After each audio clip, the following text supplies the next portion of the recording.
Hello and welcome to this video. As you can see, back for I think a third time, now a stalwart and regular of my channel is Mr. Dominic Miller, who you will know, of course, as the guitarist with Sting and many other things. But I know that out there in YouTube land, amongst my audience here, I get continually asked about Talk Talk.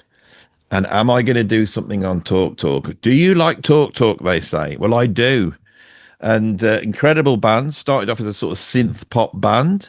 And then started to change their style a little bit. Mid 80s, they did an album, I believe, called The Colour of Spring.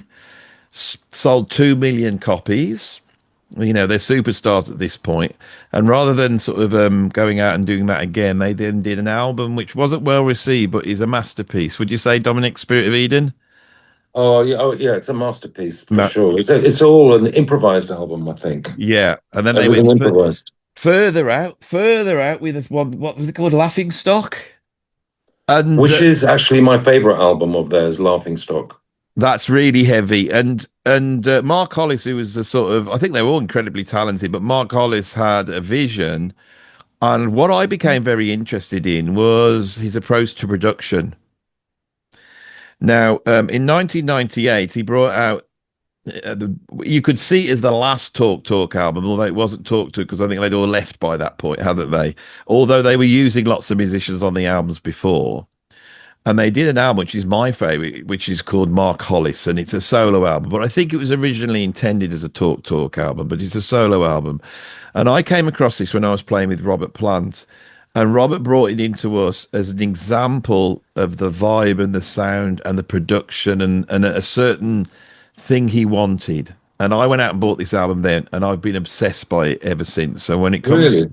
yeah, see, everybody, especially when it comes to production methods, the sound of the album is incredible, but also I believe that the way Mark Hollis seemed to have got to this point where he was almost working like Miles Davis. He was really creating quite a strange space. And you hear all these mythical things about strobes and people not allowed to look at daylight and getting, no, they don't know what time of day it is. And anyone talks about it. And when when we hooked up, and I was one day I was looking and reading up on this, and I went, "Hang on, Dominic Miller's on the Mark Hollis album." And I Mhm. messaged you, did you? And you went, "Oh my god!" Yeah, and I said, and I said, what was really interesting, you got writing credits on there as well. Yeah. And so here's a chance, because obviously Mark Hollis died relatively young, real shame. I think he was 64 years old. He's gone. Correct. So this is a chance to tell the story of an album that I think needs to be told. The whole. So I've set it up for you as much as I know. How did you come to the to Mark and doing this project? Well, I remember back in the 90s, about the about 96 or something. I think it was an A&R guy called Mark Fox, if I'm not mistaken, who put me on to Mark. He was the sort of go-between. He said, "Would you like to hang out with Mark Hollis?" And I went, "Who's Mark Hollis?" And then he went, "The guy from Talk Talk." And I went, "Oh, well, of course I know Talk Talk. Yeah, I love Talk Talk." I wasn't like, I didn't buy their records or anything. So I thought, okay. So I met Mark. It was just a chance meeting. So somebody put us together. So I drove to Suffolk or Norfolk or something, fuck, whatever. I can't remember where it was, but it was, You 2 hour do know drive. I'm always after that. I'm always looking for that right title for the video. That's the first contender there. Subfuck. Yeah. So anyway, I went there and I met Mark, and this was about 96 or Yeah. 97, around then. And I didn't really know what to expect. So the first thing I noticed, he lived in this beautiful house, and he had a wonderful studio in a big loft. And we just got there. We started sort of jamming, but I couldn't really understand what we were jamming for. And it was very kind of weird experience. And we had a good day. I stayed the night in the pub. He put me up in the pub around the corner, in a village pub. Mm. This is sort of strange. This is around the time that I was very busy as a session player. I was playing with Sting, in and out of tours, like kind of gallivanting around the world. And I thought, yeah, I'm going to have a go at this. But we did that. Nothing really much came of it. But I remember I got back the next day and he called me up and said, let's do it again. And I thought, why would he want to do this again? Because nothing really, we were just sort of noodling. I don't remember us coming So, up with what anything. what was he like as a character? Well, I mean, the first thing I noticed is very tidy, very clean, tidy, kind of meticulous. About everything was in place, and it was kind of a bit strange in a way. So the studio, I've never been to a studio that's that tidy. It looked like a showroom studio in a way, nothing out of place. Mm, You know, everything just neat and tidy. And I remember showing up with my guitar, my pedal board, and everything. It was a shambles. But he's a very intelligent guy, as you can. Doesn't speak very. No small talk. Zero amount of small talk. And I remember we used to hang out and we just play some music, just noodling, playing over the same idea for hours, kind of it was like jamming. We would just jam, and he'd record everything onto a not onto tape, but it was more like I think it was on a phone or a Walkman or mm, something. And I mm, said, why don't we just at least record it? Because he had all this studio gear. mm. I said to him, why don't we put this down onto tape? And he went, no, I'm not putting anything on tape because then I'm going to end up using it. You know, because the nothing. What he said to me is nothing. The first time you come up with an idea is the best it's ever going to sound. So I So believe, I agree, totally, I agree.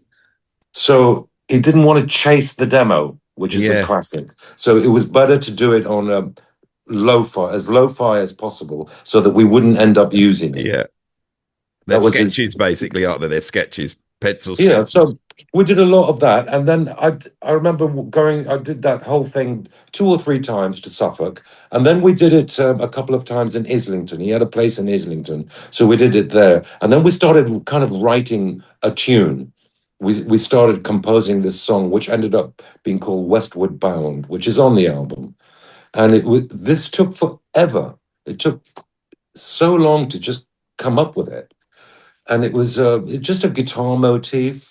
It's very simple, but he was very perfectionist. He's a perfectionist, Mark, about the detail, about the voicings and everything. And he was playing guitar as well. So we're both playing guitar. He had this kind of 12 string, and I was playing a nylon string guitar. And so we did that for a while, and then we became kind of friends. Um, then he moved to Wimbledon, I remember, because I was living in Wimbledon at the time. And he suddenly he wanted to work with me one day. So then he came to me and we did it in Wimbledon. And he went, I like this area and I'm going to move here. So he moved there. And the next thing I know, he's my neighbor. And did you So feel then like that we're, was a little bit like he'd hooked up with you, and then was he moving there because you were there? I don't know. I get, no, I don't think so. I think he moved there because he liked the place. He thought this is be good for his, he had 2 small kids with Yeah. his wife, Flick. They're lovely kids. And then they went to the same school as my kids and everything. So he sort of, we were living the same life and everything. And he became my mate. And so, but the interesting thing about it is, you asked me what was he like. He's not a man of small talk. We used to go to the pub sometimes. He said, "Do you want to meet up?" Because we already had this song kind of written. We hadn't recorded it yet, but he said, "Do you want to go to the pub?" And I went, "Sure, why not?" So we're in Wimbledon Village. We're sitting in the pub, and I would sit in the pub with him, and we'd have our pint, and zero conversation, nothing. And I'm like, "This is weird." But I somehow felt relaxed with him because I was quite comfortable with that, to not talk. So there was no talk, nothing, just sitting It's there like that. ironic, isn't it? You know, here's a Mark Hollis who wrote all these amazing songs. We're just sitting there like that. All right. And then out of nowhere, he'll say, "Did you see that goal that Sol Campbell scored? And he hit the crossbar and then he headed it in." And I went, what? No. And then that was the end of that. So because he was into football, he supported, his team in England. And I thought, wow, that just came out of nowhere. Not like, did you hear Miles Davis's and Wayne Shorter and, you Yeah, know, yeah. Like when none of you and that. me met, we were going through everybody as fast as we could. What do you think to so and so? What about that? You know, that's No, he didn't want to talk about musicians or music. Not at all. He's not interested. And so that would be, then there'd be another long silence of 20 minutes, and he'd come up with some other random comment about football or something that's nothing to do with music. And so that was our relationship. But we got on quite well. And he kept asking to join up more and more often. And we did. And I got together. I went round to his place a couple of times for dinner and with Flake. And he got to know my wife at the time. And we got on really well. And then it was time to go in the studio because then he'd finished composing all the other tunes. We tried writing a second song, but nothing much came of it. So we had one co-written song. mm, And then he invited me to come to the studio in North London to record this song. And he wanted me to play on a few others. So I showed up, and there he is with Warren Livesey producing at the time. And I remember the desk. So you're asking about what his production technique. I mean, I could go on for hours about yeah. this, I really but want to get into it though, it's Dominic. really, really unusual and unique, his production technique. The first thing I noticed is I got to the control room. So it was just me and him and Warren Livesey. And we're going to put down this track, Westward Bound. First thing I noticed is on the mixing console, every fader was exactly the same level. So it was just like, it wasn't like, Mm, like completely tidy. So yeah, what he had is he had stereo pairs. So everything was stereo. So two, like in pairs, but everything flat, the same level.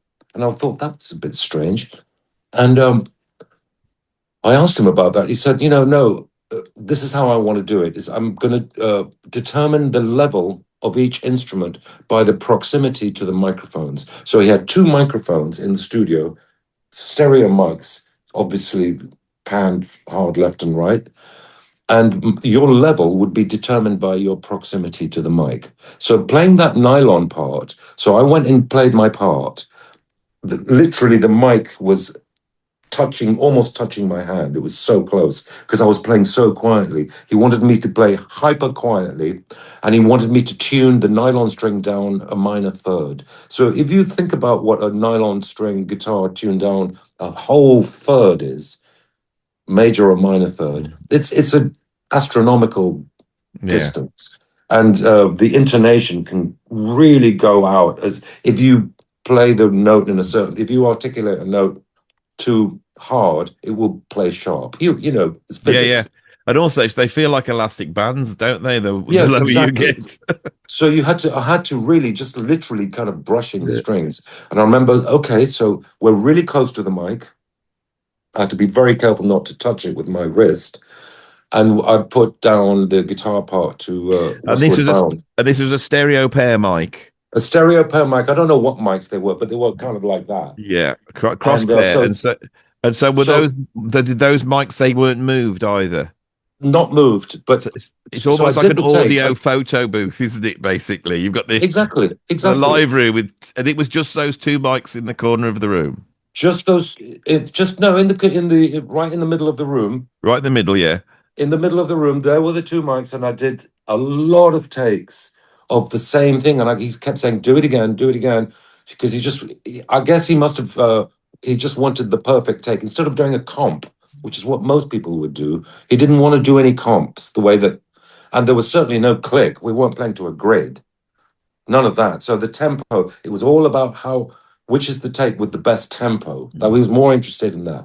So I finally got a take after about 40 takes. So I was there the whole day doing this yeah, song. And I didn't mind because I knew the song. I wrote the song with him. So I felt like kind of involved in it. I didn't feel like a session player. So I did that. And then I played on a few other tunes where I tuned the guitar. Normally, I came a little bit further back because I was going to dig into the guitar a bit more.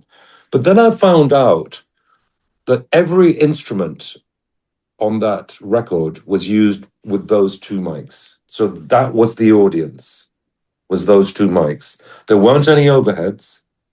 somewhere else in the room. It was just two mics. So the drums, for instance, were quite far back in the room. And that's why they have a certain type of ambience. They have a sort of, you don't have a close kick sound like you would. And they were acting as ambient mics, I suppose. So the oboes and also the panning. Where were you in the panning?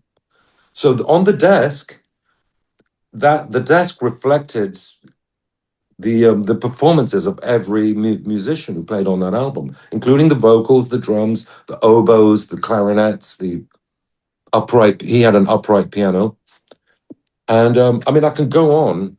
It's really fascinating, and I remember one day, the second day, I think it was, because I came back for more. I think it was a 2-day session. Warren Livesey wasn't there, and I thought, where's Warren? And then apparently they got rid of him because he moved one of the faders. This is what I heard, Andy. I'm not kidding you. Warren took it upon himself to just, encourage the fader a little bit for this percussion part or whatever it may have been. So he did that, and he was out. He was gone. I think it was Phil Brown who came to rescue the album. But Mark's rule was that you cannot move the faders, and this is the level of it. That he wanted the album to be out in mono. Actually, he wanted to do the whole album in mono. We're talking about a great eccentric British songwriter, artist. Because already with The Colour of Spring and Spirit of Eden, he was already going off piste with his concept of music. And we're dealing with a genius here. Yeah, I think think so, he's yeah. the modern day British songwriting genius. He's up there in the top 10 greatest British songwriters of all time, I think. It's a bold statement. You talk about your top 10s. You have to consider him in your next top 10 whatever. And but so there is that amazing experience. I remember a lot of other things about that album, and I'll just go on a little bit more. I remember he was asking me about, he wants someone to play Ride on one song. I thought, you want someone to play Ride on a song? Well, so he said, can I get in contact with Vinnie Colaiuta? So I thought, well, yeah, of course. I think it's a bit much to ask Vinnie to come all the way here just to play a bit of Ride. Are you sure you don't want the full Vinnie experience? So no, I just want Ride. So Vinnie went down, played Ride on such track, didn't like it. Vinnie couldn't come up with it. Nah, wrong feel. So they tried Steve Gadd. No. Maybe Steve Gadd can get it. Yeah. So Steve Gadd comes down, tries a bit of Ride. Nah, that's not it. So I don't know who ended up playing the Ride on whatever track it was, but somebody else did it. And so, this is insane. And Yeah. really insane. Same with the piano. With there's the opening track with the piano. I can't remember the name of Beautiful. it. It's so beautiful. You never heard a Okay, piano like it. well, that's an upright piano Yeah, you for could tell it's one. upright. Yeah. And also, he didn't get like a top pianist to do that. He got Lawrence. I can't remember his last name. He was the primary school teacher, music teacher for the kids. He liked his feel. So he was at the school that my kids were going to, and now Mark's kids were going. He was the school music teacher for this little school in Wimbledon. So he did, like we're talking recorders and, triangles and piano and out of tune Yeah. guitars. That was his job. You know what I mean? So Yeah. he did the piano because he liked his feel. So then it makes me think, all right, well, he doesn't really like all these amazing musicians, but he does like me. So, so I'm thinking, hang on a minute, are you putting me in the group of not serious musicians.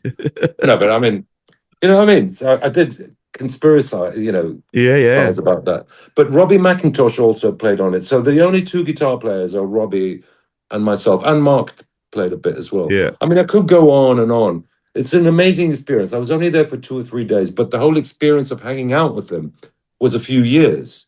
So it took us 2 years almost from the beginning of writing a song to getting to the studio. It was about a 2 year period, and then another 1 or 2 year period for the album to be released. But it's a fascinating story working with Mark Hollis, and I would certainly put him in the top 3 most influential people I've ever worked with, along with probably Carl Wallinger from World Party, and and of course Sting. Mm-hmm. I mean, Mark Hollis is a modern day genius of music, and he had a Steinway D grand piano in his house. He didn't play piano, but he would sometimes just sit there and just play A with the sustain. He wanted the purity of it. That he loved the purity of the sound of that piano. He also got very heavily into playing clarinet. That became a hobby and an obsession for him. He'd be going around Europe looking for the right reeds and stuff like that. So he'd be travel to somewhere. I don't know. I'm making this up. Probably he'd probably travel to Vienna or Budapest to look for the correct reed to play an A440. You know, Yeah, I'm trying not to say anything because I'm just it's taking it all eccentric. in It's because I think you can actually start to work out what he was trying to do. I think if you the thing we talk is actually start. They're like the second wave of synth pop bands. They're always described as a synth pop band, but the thing that's interesting, and I remember it when um, um, "Life's What You Make It" came out. And there's that video, and they're in the forest, aren't they? And there's all these woodland creatures, and it's almost like aesthetically, he moved from the synths to this very English, woody sound. And what's surprising, I went back to The Color of Spring last night, put it on. It doesn't sound like a mid-80s album at all. no, not at all. Not at No, all. It's got none of those things where you go, this is a great album. Say, if you put Sting's Dream, I hate to say this to you, but if you put Sting's Dream of the Blue Turtles album on, it's an amazing album, loads of brilliant songs, but you do want to dial some of the reverbs back and maybe some of the DX7 keyboards. It was really yeah, hard in the mid 80s for people it's not like the 70s. Everything sounds great in the 70s. But no, I wonder whether he was quite visionary in terms of sound and he was trying to get a certain type of sound which related to like a sort of Miles Davis improvisation thing going on, yeah. but also was very English and very eccentric and withdrawn in a Yeah, way. absolutely. Absolutely. He was way ahead of his time in terms of production and so on. I think of his music, those two albums, Color of Spring and Spirit of Eden, as it's avant-garde music more than anything else. Well, It's British that's what I'm avant-garde coming music. to is that the color of spring is weird because they're doing their thing.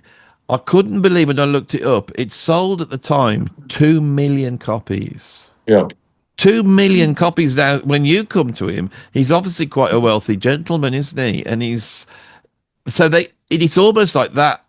That at that point, he's one of these musicians that once he's got that sort of autonomy that the wealth gives you, he starts to self-destruct not in terms of himself, but in terms of the brand. Because Yeah. there was a row because after Color of Spring, they get Spirit of Eden. I don't think the record company really wanted that, if you see what I mean, as a follow-up. No. No, And he, no, no. he I think it wasn't was a he wasn't a success, and so they brought out a couple of best ofs to try and yeah. capitalize on that album. You can see two best ofs come out, and Mark Hollis was really unhappy with this. He was rebelling against it, actually, the whole the machine of the industry, especially in the 80s, because they had a couple of hits. You know, Life's What You Make It is a great song. I mean, the interesting thing about that song is that it's just one riff that just keeps going. Yeah, I know. And he was obsessed. We talked about that a lot because we were trying to come up with something that followed that idea that how can you have one monotonous idea and for it never to get old? And Life's What You Make It is a great example of that. And beautiful guitar playing by David Rhodes, I must say, actually, because David Rhodes played some killer parts on No, this. the whole thing is incredible. The drumming Yeah, and the production and the guitar, yeah. that searing guitar part across it just slashes through. James But I Brown think can that's, James Brown can do it, you see. James yeah, Brown can do it. How do you do that when you're an English gentleman? yeah, I I know. wonder whether that was the question because when I put on say Spirit of Eden, I'm thinking of Miles Davis. I'm thinking of like Bitches Brew, and and that album gets really aggressive at times and dark and bluesy, and then it retreats. I wonder whether he because the other thing is what he was making you do was unplayable live. He's creating songs, incredible songs, but no one's going to ever be able to take this out or do Impossible. anything with it. The It's a record bit like companies, what the Beatles did when they got reached when they stopped playing live. They thought, okay, well, let's do something that we can't possibly do live, yeah. like like Sergeant Pepper's. You know, it's.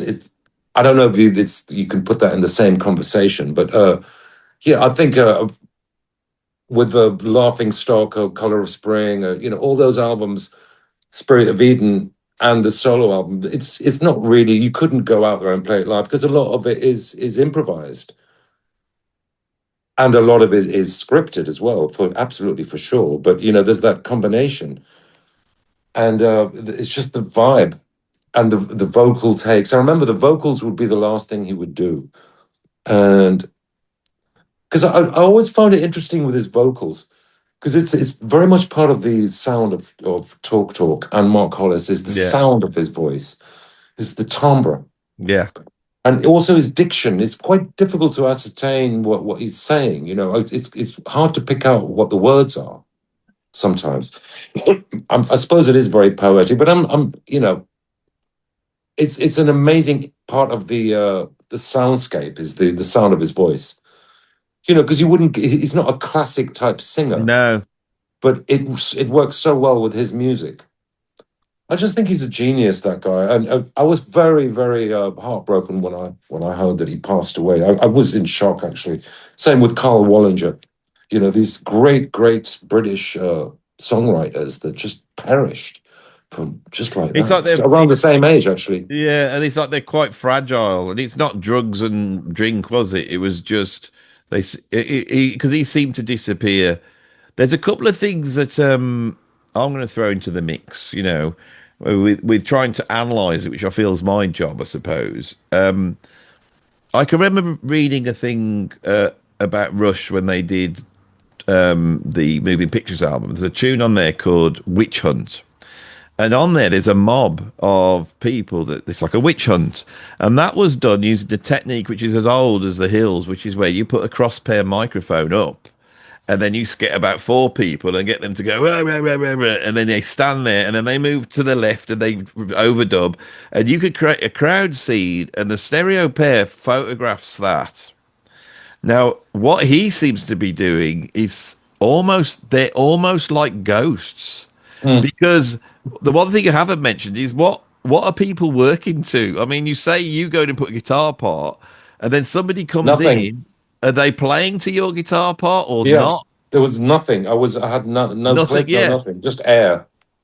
So it's like visually, if you imagine it, you've got those two microphones in the middle of that studio, and then all these different people from different times are appearing. You can almost, when you put the record on, they're all there, Mm.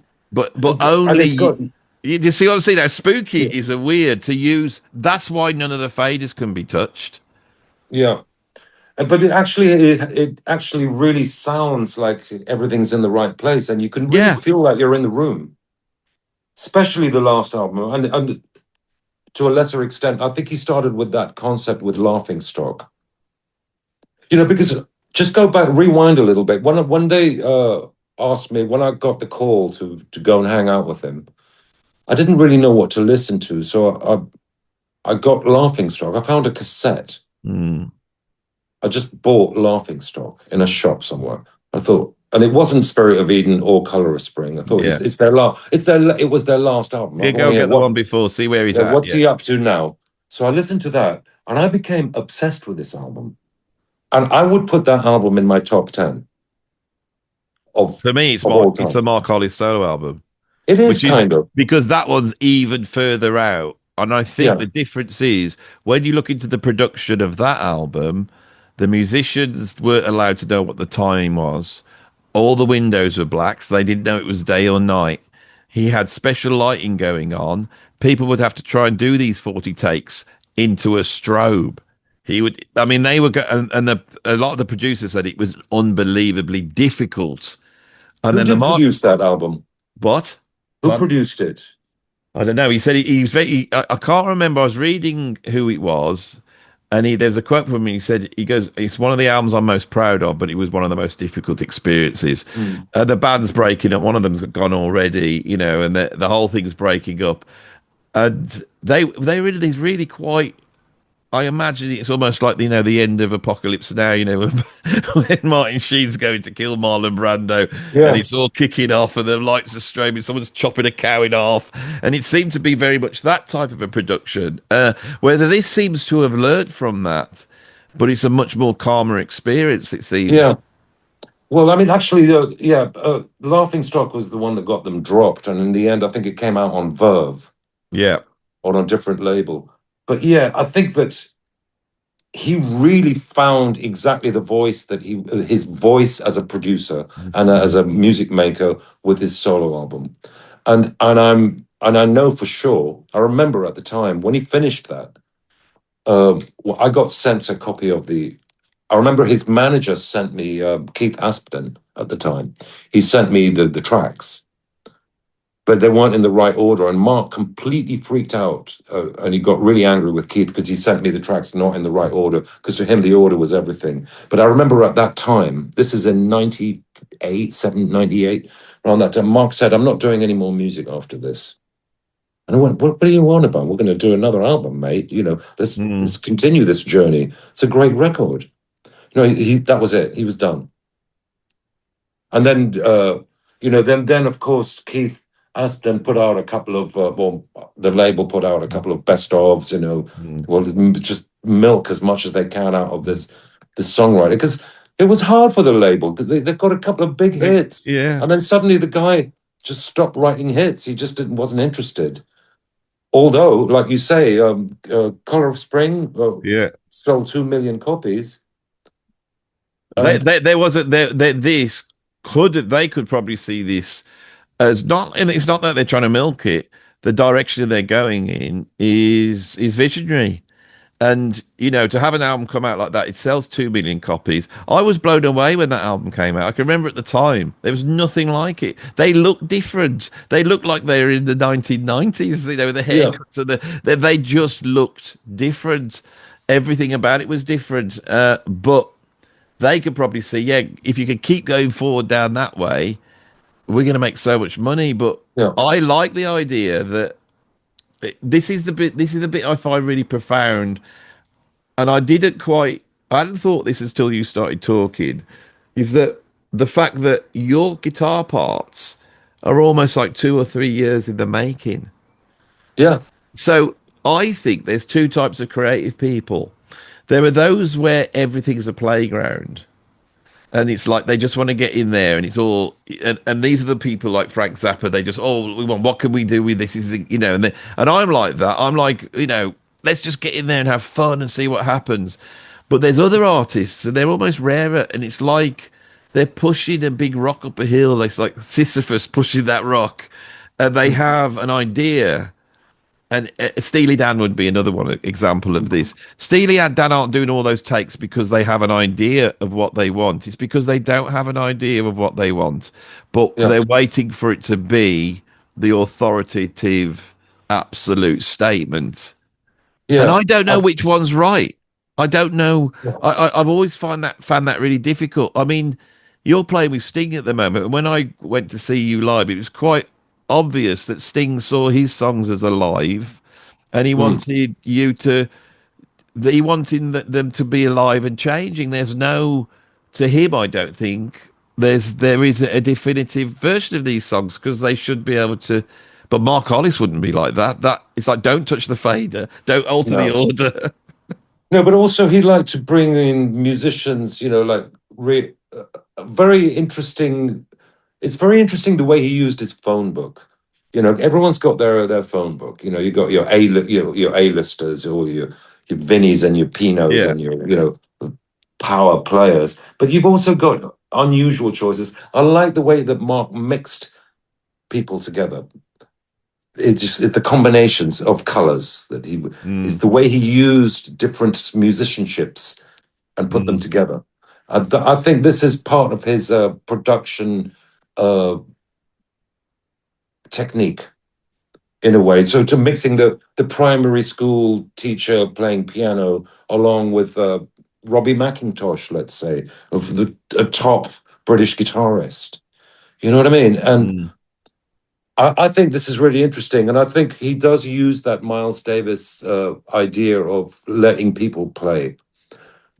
Same way that Steely Dan do, because Steely Dan always brought in really good players. You're right. And the genius of Steely Dan and Mark Hollis and Miles Davis is how do you find the nectar in their playing? Yeah. Where's the sweet spot? What are you looking for out of their performance? And that's what makes you who you are as a producer, is you find a certain performance out of a musician that no other producer can find. Like Steve Gadd's playing on Asia, for instance. I don't think he could have come up with that on another artist or with another producer. And Larry Carlton's playing. Larry Carlton played in such a way that he didn't play anywhere else. I played in such a way on Mark's record that I've never played with anyone else. I don't play like that on other people's stuff. It's just never happened. Same with Robbie. But So do you think this is something, maybe there's an aspect of the genius where he knows what he's doing. He's met you and he sees something at the beginning. But if you're a visionary, can you imagine going, this, we're going to do this, it's going to take 2 years. And the process is this. You see, the process is I'm going to do this, and we'll sit in the pub. Because it's like when you sat in the pub with someone like that, to me, that's either someone you don't know at all or someone you're very comfortable with. well, I Where do feel comfortable with them, yeah, because I feel comfortable in silence. It's like going on a date, because yeah, the definition of of successful union between two people is when you're not afraid of these silences. exactly. And you can just stare at the wall and just contemplate. You don't have to fill the space. Yeah. And the space is in music, as you know, is as valuable as content is, Especially on as that Mark matter. Hollis. I mean, it's almost like if you wanted to say there's a thing in music called space, do you want to hear an example of it? Mark Hollis's solo album. It's like as though it's dealing with that because it's space in terms of the space between the notes, but it's Yeah, also the space because if something's pan left, it's because they're sat left. They had yeah, to position and these musicians, I've heard that they wouldn't hear the whole track either, so we would no, only show a little bit. So someone's doing their little bit part, and they don't quite know where they're going, where they're at. But yeah, I just we're talking to you. It's like after this 2 year build up, like he's in his wonderful studio in his house. You could have put that guitar part down. You could have had it nailed. oh, for That's sure. that's the normal way of thinking. But no, when you come to do it, there you are, stuck, I imagine, in a live room Yeah, with headphones on. Where am I? yeah, Could you see them or was it? yeah. No, but it is a bit like that, and Yeah. there's something kind of Hitchcockian about it as well. Yeah. And then suddenly you got your It's guitar tuned down and you, after all that preparation and him saying, right, we're capturing the take, he completely puts you out of your comfort zone. totally. So I'm there, like I'm playing, and I don't know if he likes it or if he doesn't. But I've already established a relationship with him in the pub with all these Yeah. silences. So I've already got that, and we've spent a lot of time together. I drove to Suffolk or Norfolk for Mm. many times, and in 2 hour drive, stayed in that little pub, and made this music with him. But so I've established a sort of relationship with him. But when I was in the studio, and the the lights were on, the red light was on, I just thought, what are we doing here? What are we saying? And Mark had a certain way of he put me in a position that was, I was uncomfortable, but I felt also kind of empowered in a way, just by virtue of the fact that we had forged a relationship together, you know, Yeah. and we already had that. So anything that I would have played would have worked in that relationship. But I already instinctively knew to just underplay, don't over articulate, and that seems to be the sort Yeah. of way to go. There's a time and a place for articulation. It's like the guy who plays harmonica. Is it Mark? Who plays the harmonica player on all his albums. I love the way that sometimes he makes these bold statements that really pop out. And that would have fit really well with Mark's kind of Mm. vision to make a statement. There is a time and a place for a Mm. statement to stick out, to draw Spirit of attention. Eden's like that. There's some bits Yeah, that's very almost like violently aggressive. And yeah, that album really, I mean, it says separate track titles, but it's almost like you put it on and the whole of side one goes all the way through. I love that album. Spirit of Eden is a masterpiece. But for me, in terms of Mike Hollis and whatever he was about, I believe the statement was made. It's yeah, a hell of a thing to say is that you have a career like that, you sell 2 million records, you do all that, and then right at the end, you go, this is a definitive statement of who I yeah. am. I mean, the album's called Mark Hollis. And And you then know the bang, other you're thing, gone. You're gone. You're out of the public picture, and you take your kids to school or whatever he went on to do. and I also think that there's no way that his music wasn't an influence on bands like Radiohead and then later on Coldplay. You know, because the real source of that art rock, British style art rock, comes kind of from Mark Hollis, I think, and those albums. It's that type of harmony, those type of chord changes, unexpected chord changes, but beautiful chord changes, and it's quite clever actually. It's there's an intelligence that goes with it as well. There's a it's really sublime in a way, and I can't imagine that Radiohead wouldn't have found their sort of sound without being influenced by these Talk albums, particularly Laughing Stock, and you know, or maybe The Color of Spring, and also the solo album, and then later on you have to say that that Coldplay, when they were starting out, they did a couple of really good albums when they began their career. I thought they were great. Was very influenced by Radiohead, you know. So there's a sort of lineage, you know, and I think that Mark Hollis is that's the sort of beginning of that. But And yeah, although, that wow, that's brilliant. That Dominic, that was worth getting you in just for that because it's lovely to hear this idea that's so out there, track it through, and now we have the commercial Coldplay. They're almost like the dirty word of commerciality. You know, that nobody who's a proper musician likes them, but the whole world absolutely loves them. yeah.